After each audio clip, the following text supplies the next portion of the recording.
Assalamualaikum sahabat-sahabat yang dirahmati Allah. Hari ini saya akan menceritakan sebuah kisah yang sangat mengejutkan dan benar-benar di luar nalar manusia. Bayangkan, seorang anak yatim ditemukan sendirian di tengah hutan Kalimantan. Namun anehnya, ia tetap hidup sehat tanpa luka sedikit pun. Setelah diselidiki, ternyata selama bertahun-tahun ia dirawat oleh seekor ular raksasa. Bukan ular biasa, tapi ular bertanduk yang konon hanya muncul dalam kisah legenda kuno. Kisah ini bukan sekadar misteri, tapi juga mengandung pesan kehidupan yang sangat dalam. Tapi sebelum kita mulai, mari bersama-sama bersholawat untuk Nabi Muhammad Shallallahu Alaihi Wasallam. Semoga dengan sholawat, hati kita menjadi tenang dan cerita ini membawa manfaat. Allahumma sholli ala Muhammad wa ala ali Muhammad. Jangan lupa untuk klik tombol like, subscribe, dan aktifkan lonceng notifikasi agar sahabat tidak ketinggalan kisah-kisah penuh hikmah dan ketegangan berikutnya. Yuk, kita mulai ceritanya. Ilham baru berusia 6 tahun ketika kedua orang tuanya meninggal dunia akibat kecelakaan perahu saat melintasi sungai Sebengkok. Ia satu-satunya yang selamat karena saat itu sedang bermain di ladang kecil di tepi hutan. Warga desa Sembilang sebenarnya sudah berusaha mencarinya berhari-hari, namun anak itu seolah menghilang di telan bumi. Padahal, Ilham justru semakin masuk ke dalam hutan, tertarik pada suara-suara halus yang seperti memanggilnya dengan lembut. Ia berjalan tanpa arah, hingga akhirnya menemukan sebuah gua kecil di balik akar pohon beringin besar. Ilham tinggal di sana. Anehnya, ia tak pernah kelaparan, tak pernah digigit serangga, bahkan tak pernah kedinginan. Ada makanan seperti buah, ikan bakar, dan air jernih dari celah batu yang selalu tersedia setiap pagi. Tapi Ilham tidak pernah tahu siapa yang memberikannya. Ia hanya mengira, itu semua adalah berkah dari langit. Dan ia hanya mengingat satu pesan terakhir ibunya. Kalau kau takut, bacalah sholawat dan duduklah diam, Allah akan menjagamu. Suatu malam, saat hujan mengguyur deras, Ilham terbangun karena mendengar suara gemuruh dari luar gua. Langit menyala-nyala karena petir. Ia keluar dan melihat makhluk aneh, besar, panjang, bersisik keemasan, dan yang paling mengerikan, memiliki 2 tanduk seperti rusa. Ilham membeku. Tapi anehnya, makhluk itu tidak menyerangnya. Justru mengangguk pelan, lalu berbalik dan masuk ke semak-semak. Sejak saat itu, makhluk itu sering terlihat di kejauhan. Ia tak pernah mendekat, tapi selalu menjaga jarak dan seperti melindungi. Ilham menamainya si tanduk. Suatu hari, seorang pria tua bernama Pak Darman, mantan dukun yang sudah bertaubat, masuk ke dalam hutan untuk mencari tanaman obat. Tanpa sengaja, ia menemukan jejak kecil dan bekas api unggun di dekat gua. Saat ia melihat Ilham sedang bermain di sungai, Pak Darman langsung gemetar. Ini anak yang hilang itu, gumamnya. Namun ketika ia hendak mendekat, tanah di bawahnya mendadak bergemuruh. Sebuah bayangan besar melintas cepat di belakang pepohonan. Pak Darman mundur ketakutan, lalu kembali ke desa membawa cerita tentang anak yatim yang dijaga makhluk gaib. Warga desa tak ada yang percaya, hingga akhirnya salah satu dari mereka mengalami hal serupa. Ilham tumbuh tanpa pendidikan formal. Tapi setiap hari ia mengulang doa-doa yang diajarkan ibunya. Suatu sore, ia duduk di atas batu besar sambil bersholawat. Dari kejauhan, si tanduk menyembul kepalanya dari balik air sungai, lalu diam mendengarkan. Saat Ilham selesai sholat, makhluk itu tiba-tiba beringsut mendekat. Untuk pertama kalinya, Ilham tidak lari. Ia menatap makhluk itu sambil berbisik, "Apakah kamu yang menjagaku selama ini?" Dan seolah mengerti, makhluk itu meletakkan kepalanya di tanah dan menutup matanya. Sejak hari itu, keduanya menjadi lebih dekat. Ilham menganggapnya sahabat. Ia mulai bicara pada si tanduk seolah makhluk itu bisa mengerti. Aneh tapi nyata, setiap kali Ilham bersedih atau sakit, makhluk itu selalu muncul dari balik kabut. Saat usia Ilham genap 11 tahun, sebuah kejadian aneh terjadi. Langit menjadi gelap total di siang hari. Daun-daun berguguran seperti angin topan, dan suara lolongan dari dalam bumi terdengar keras. Ilham ketakutan dan berlari ke gua. Si tanduk muncul dengan tubuh penuh luka. Sisiknya rusak, tanduknya retak, dan darah hitam menetes dari tubuhnya. Ilham menangis dan memeluk kepala makhluk itu. Tiba-tiba, Dari langit turun cahaya kuning keemasan yang menyinari gua itu. Dalam cahaya tersebut terdengar bisikan lembut, seolah suara ibunya. Ilham, engkau telah dijaga oleh penjaga langit. Kini waktunya kamu tahu siapa sebenarnya dia. Belum sempat Ilham bertanya, cahaya itu menghilang, dan si tanduk tidak bergerak lagi. Setelah kepergian si tanduk, Ilham merasa kehilangan yang sangat mendalam. Untuk pertama kalinya dalam hidupnya, ia merasakan benar-benar sendiri. Namun perasaan itu tidak berlangsung lama. Ketika ia kembali ke gua tempat tinggalnya, ia menemukan sesuatu yang tidak biasa. Dinding gua yang dulunya polos kini dipenuhi ukiran halus berbentuk simbol-simbol kuno, ular bertanduk, dan sosok seorang anak lelaki kecil yang sedang bersujud. Ilham mengusap salah satu ukiran, dan tiba-tiba sebuah celah kecil terbuka di dinding gua. Di dalamnya, tersimpan gulungan kain tua dan sebuah liontin kayu berbentuk kepala ular bertanduk. Gulungan kain itu berisi tulisan tangan yang sangat rapi namun sudah memudar. Beberapa kata masih bisa dibaca. Anak terakhir dari garis penjaga, jika tanduk hancur, waktu akan terbuka, dan kebenaran akan mengalir dari sungai hitam. Ilham menggenggam liontin itu dan merasakan kehangatan yang aneh. Seolah sesuatu dalam dirinya baru saja terbangun. Malam itu, ia bermimpi. Dalam mimpinya, ia melihat seorang lelaki berjubah hitam duduk di atas batu besar. Lelaki itu berkata, Ilham, waktumu sudah dekat. Kau harus ke hulu sungai Temburung sebelum purnama keempat. Di sanalah rahasia warisanmu menanti. Ilham terbangun dengan peluh dingin dan hati yang bergetar. Ia tidak tahu apa yang akan ia temukan, tapi ia tahu, ia harus pergi. Pagi harinya, Ilham mengemasi beberapa barang peninggalan si tanduk, beberapa sisik yang terlepas, liontin kayu, dan gulungan kain kuno. Ia meninggalkan gua yang telah menjadi rumahnya selama bertahun-tahun dan mulai menyusuri hutan menuju sungai Temburung. Perjalanan tidak mudah.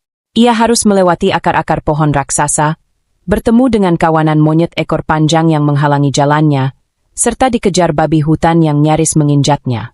Namun anehnya, setiap kali ia dalam bahaya, suara desisan halus seperti milik si tanduk selalu terdengar, dan entah bagaimana, selalu ada jalan keluar. Di hari ketiga, ia menemukan sebuah desa tua yang sudah lama ditinggalkan. Rumah-rumah panggungnya mulai rapuh, tapi di salah satu rumah, Ilham menemukan petunjuk mengejutkan. Foto tua kedua orang tuanya, bersama seekor ular bertanduk yang sama seperti si tanduk. Di balik foto itu tertulis, Suku Penjaga Langit. Tahun 1991. Lokasi, Sungai Temburung Hulu. Ilham mulai menyadari bahwa kedua orang tuanya bukan orang biasa. Mereka adalah bagian dari suku kuno yang tugasnya menjaga keseimbangan antara alam dan makhluk-makhluk gaib penjaga wilayah. Ia menemukan catatan harian milik ibunya yang menceritakan bagaimana ia jatuh cinta pada seorang penjaga muda bernama Syahran, ayah Ilham, yang merupakan pewaris darah ular penjaga. Ibunya menulis tentang pengkhianatan dari salah satu anggota suku yang iri, yang membuat mereka melarikan diri dari hulu sungai Temburung dan hidup tersembunyi di desa Sembilang. Namun sayangnya, rahasia itu terbongkar. Pengejaran dilakukan. Perahu mereka dibalikkan secara gaib di sungai, bukan karena arus, tapi karena sihir kuno. Dan hanya Ilham yang selamat, karena sudah ditandai oleh salah satu makhluk tertua, si tanduk. Saat malam ketiga di hutan, Ilham tiba di sebuah air terjun yang sangat tinggi. Di balik tirai air terjun, ia menemukan gua lain. Ketika ia masuk, suara berat bergema di dalam. Putra Syahran, akhirnya kau datang. Dari dalam kegelapan, muncul makhluk lain. Ia tak sebesar si tanduk, tapi lebih tua dan membawa aura yang sangat kuat. Makhluk itu memiliki kepala ular namun tubuhnya berlapis batu seperti patung hidup. Matanya menyala merah. Ayahmu menyembunyikanmu untuk menyelamatkan kita semua. Tapi waktu tak bisa ditunda lebih lama. Darahmu akan menentukan nasib hutan ini. Ilham bergetar. Ia belum mengerti maksudnya, tapi satu hal kini jelas. Ia tidak bisa kembali ke kehidupannya yang lama. Ia bukan lagi hanya anak yatim yang tersesat di hutan. Ia adalah pewaris kekuatan besar yang bisa membuka atau menutup gerbang antara dunia manusia dan dunia gaib penjaga alam. Udara di dalam gua terasa semakin berat. Ilham berdiri kaku di hadapan makhluk misterius berkepala ular dan bertubuh batu. Suaranya menggema kembali. Namaku Mahara. Aku penjaga gerbang dimensi alam gaib. Sebelum kau bisa membuka warisanmu, kau harus melewati 3 ujian penjaga. Ilham menelan ludah. Apa itu 3 ujian penjaga? Mahara mengibaskan ekornya. Dinding gua bergemuruh, dan muncul 3 simbol bercahaya di udara. Api, air, dan bayangan. Pertama adalah ujian nyali. Hadapi ketakutan terdalammu. Kedua adalah ujian pengorbanan. Relakan sesuatu yang paling kau sayangi. Dan terakhir, ujian pengenalan. Jika kau tak mengenal siapa dirimu sebenarnya, kau akan lenyap dari semua dimensi. Tanpa peringatan, lantai gua terbuka. Ilham terjatuh ke dalam lorong cahaya dan tiba-tiba ia berada di sebuah tempat asing. Langit merah darah, angin berdesir membawa bisikan suara tangis. Hutan ini tidak seperti hutan Kalimantan. Ini seperti dunia lain. Langkah pertama Ilham membawa dia pada padang ilalang tinggi yang diam-diam berubah menjadi ular kecil yang menggeliat dan menjerit. Ia memejamkan mata dan terus berjalan. Tiba-tiba, di hadapannya berdiri sosok ayah dan ibunya, basah kuyup dan menatapnya penuh amarah. "Kau biarkan kami mati," kata sang ibu dengan suara dingin. "Karena kau, garis kami akan punah," timpal sang ayah. Ilham terjatuh berlutut. "Aku tidak tahu. Aku bahkan tidak mengingat wajah kalian sampai baru-baru ini." Saat itu juga, semua ilalang berubah menjadi abu. Sosok orang tuanya perlahan tersenyum, lalu menghilang bersama angin. Mahara muncul kembali. "Ujian nyali telah kau lewati. Tapi 2 ujian lainnya jauh lebih berat." Ilham kini berada di depan telaga jernih. Di tengah telaga, tampak sosok si tanduk, hidup, sehat, dan tampak damai. "Ilham," bisik si tanduk, "aku bisa kembali hidup nyata. Tapi untuk itu, kau harus mengorbankan liontin kayu yang berisi seluruh garis darah keluargamu." Ilham menunduk. Liontin itu satu-satunya peninggalan nyata dari orang tuanya. Tapi di sisi lain, si tanduk telah menyelamatkannya sejak bayi. Dengan air mata yang tak terbendung, Ilham menggenggam liontin itu dan memeluknya. "Maafkan aku." Ia melempar liontin itu ke dalam telaga. Air telaga langsung berubah menjadi gelap. Si tanduk mengangkat kepalanya tinggi, melolong seperti seekor naga, lalu lenyap dalam pusaran cahaya. "Ujian pengorbanan telah kau lewati," bisik suara Mahara dari udara. "Tinggal 1 lagi." Di ujung dimensi, Ilham tiba di sebuah ruangan cermin. Tak ada pintu, hanya dinding dari kaca. Ia melihat bayangannya, tapi bukan sebagai dirinya sekarang. Cermin menunjukkan Ilham sebagai ular raksasa bertanduk, bermata emas, dan bersisik putih. "Bukan aku itu," katanya. Tiba-tiba, bayangan itu berkata, "Kalau bukan kau, lalu siapa?" Ilham bingung. Ia berlari, memukul cermin, memohon keluar. Tapi semua bayangannya tetap berubah jadi bentuk ular. Akhirnya, ia menutup matanya, menarik napas panjang, dan berkata pelan, "Jika ini bagian dari diriku, maka aku terima." Saat itu juga semua cermin retak dan runtuh. Mahara muncul kembali. "Kau telah lulus 3 ujian penjaga. Sekarang, warisanmu akan dibuka." Ilham kembali ke gua awal, namun kini semuanya berubah. Dindingnya bersinar dengan cahaya keemasan. Di tengah ruangan, sebuah batu altar menampung telur bersinar biru terang. Ukirannya menyerupai ular bertanduk. "Ini adalah awal dari generasi penjaga berikutnya," kata Mahara.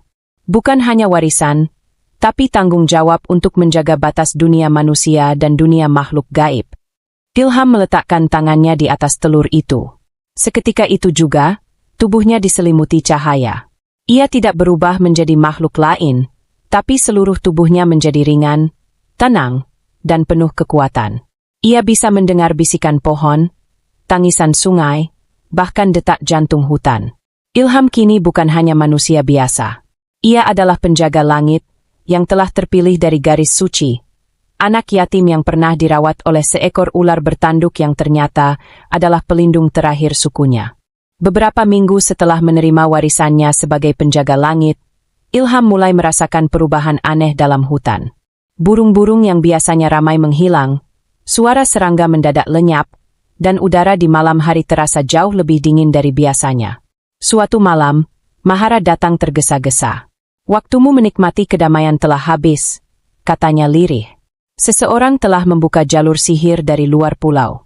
Ia datang dengan ilmu hitam kuno yang pernah kami segel ratusan tahun lalu." "Siapa dia?" tanya Ilham. "Namanya Suraji.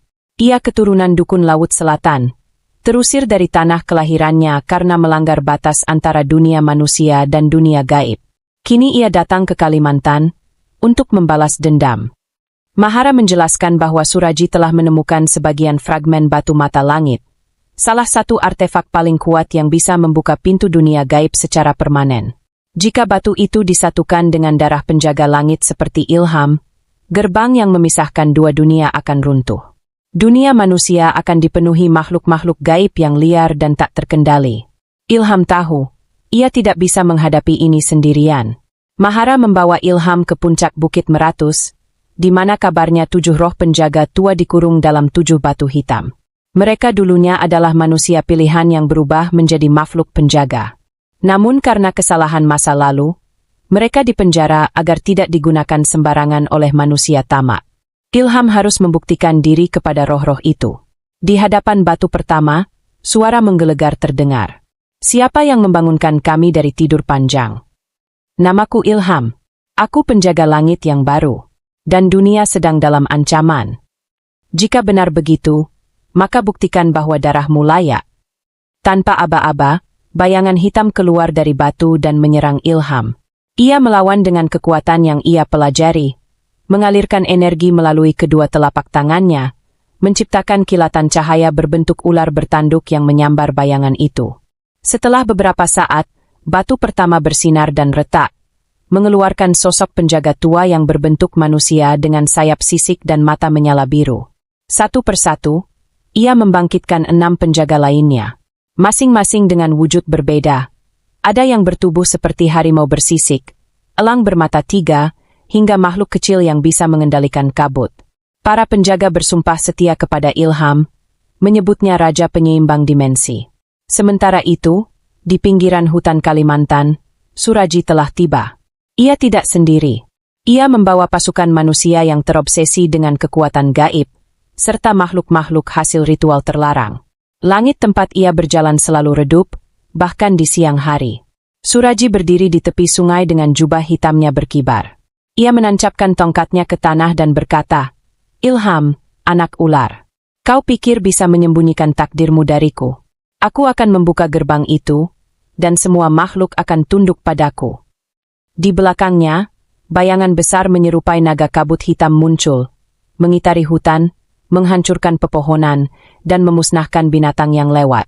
Pertemuan pertama antara Ilham dan Suraji terjadi di sebuah rawa bernama Rawa Mati, tempat angker yang dipercaya sebagai gerbang kecil ke dunia gaib. Ilham datang bersama para penjaga tua. Langit gelap, angin diam tak bergerak, dan kabut begitu tebal hingga sulit melihat jarak 1 meter ke depan. "Ilham, akhirnya kita bertemu," kata Suraji dengan suara kasar dan mata yang merah menyala. Ilham berdiri tegak. "Kau telah melanggar batas. Ini bukan tanahmu. Tanah tak punya pemilik, anak kecil. Yang punya kekuatan, dia yang berkuasa." Suraji menyerang lebih dulu. Ia mengeluarkan pusaran kabut hitam berbentuk kepala raksasa yang menyerbu ke arah Ilham. Para penjaga tua bertarung dengan makhluk-makhluk Suraji. Suara ledakan sihir dan dentuman tanah menggetarkan seluruh rawa. Ilham terlempar oleh serangan sihir dan hampir tenggelam. Tapi saat ia menyentuh air rawa, liontin kayu milik orang tuanya muncul kembali, mengapung di atas air, bersinar lembut. Ia menggenggamnya, dan seketika tubuhnya diselimuti cahaya putih perak. Suaranya menjadi dalam, matanya menyala emas. "Suraji, kekuatanmu besar. Tapi hatimu hancur oleh ambisi." Ilham melompat ke udara, mengeluarkan cahaya berbentuk naga ular bertanduk, dan menyambar kabut hitam milik Suraji. Namun pertarungan ini belum selesai. Suraji tertawa keras, lalu membuka buku sihirnya. Dari dalam buku itu, muncul simbol yang sama seperti yang dilihat Ilham di gua dulu. "Lalu, kau harus tahu ini, Ilham.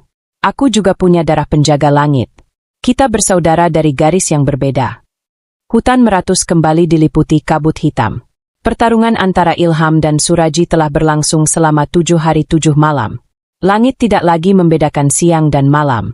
Para makhluk gaib dan roh penjaga tua jatuh satu persatu. Di tengah medan pertarungan terakhir, di batu langit, sebuah tebing suci yang menjulang setinggi menara masjid, Ilham dan Suraji saling menatap. Mereka sama-sama terluka. Darah mengalir dari bibir keduanya. Namun, Ilham masih menggenggam liontin kecil pemberian orang tuanya, satu-satunya kenangan akan masa lalu yang tak ia mengerti sepenuhnya. Suraji tertawa pelan. Kau pikir kebaikan akan selalu menang? Dunia ini keras, Ilham. Tidak ada tempat untuk makhluk yang setengah manusia dan setengah legenda sepertimu. Ilham mengangkat pandangannya. Mungkin kau benar. Tapi satu hal yang pasti, kegelapan tidak akan pernah bisa bertahan selamanya. Dengan sisa kekuatannya, Ilham memanggil warisan terakhir dari penjaga langit, tangisan si tanduk. Sebuah doa kuno yang hanya bisa dibacakan oleh keturunan penjaga asli. Ia menggenggam liontin dan membisikkan doa itu, bukan dalam bahasa manusia, tapi bahasa alam. Saat bait terakhir dilafalkan, cahaya menyelimuti tubuhnya. Suraji mencoba melawan, tapi tubuhnya mulai melebur dalam cahaya. Ia tidak menjerit. Justru, wajahnya tersenyum tenang. Jadi, aku memang ditakdirkan kalah oleh darah sendiri. Tubuh Suraji berubah menjadi abu dan terbang bersama angin hutan. Buku sihirnya hancur menjadi daun-daun kering. Kabut hitam menghilang. Langit kembali biru. Suara burung dan nyanyian hutan kembali terdengar. Setelah pertarungan selesai, Ilham berdiri sendirian di atas batu langit.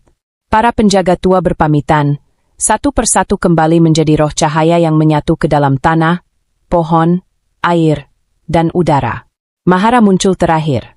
Wujudnya telah menua. Ilham, warisanmu sudah selesai. Tapi kau masih hidup. Apa yang ingin kau lakukan? Ilham menatap hutan di bawahnya. Aku ingin hidup sebagai manusia. Mahara tersenyum, lalu mengepakkan sayapnya terakhir kali dan lenyap dalam sinar jingga. Ilham turun dari batu langit. Ia berjalan kaki ke desa terdekat. Tak ada yang mengenalnya. Ia hanya berkata bahwa ia tersesat di hutan selama bertahun-tahun. Di desa kecil bernama Tanjung Manis, ia memulai hidup baru. Ia membantu warga, mengajar anak-anak membaca, dan merawat hutan.